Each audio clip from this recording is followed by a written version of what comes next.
Good morning সবাইকে। আমি নিরুপমা চলে এসেছি আপনাদের সামনে। তো এই যে সকালবেলা বাপের বাড়ির দেশে চলে এসেছি, তো এবার এদেরকে নিয়ে যাচ্ছে মাঠে। ওরা যাবে, 3টে নয় আরও আছে। তো আমি এদিক দিয়ে যাচ্ছি। দেখুন,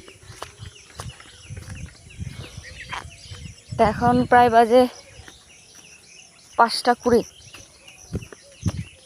চলো, ওই যে সব লেগে পড়েছে খাওয়ার জন্য।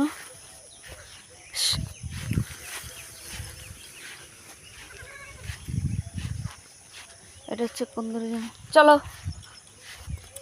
গুড মর্নিং সবাইকে, সুপ্রভাত। সকাল সকাল চলে এসেছি মাঠে। তো মাঠ পরিদর্শন হয়ে গেল। এখন ভোরের কুয়াশা, আর কিছুই না।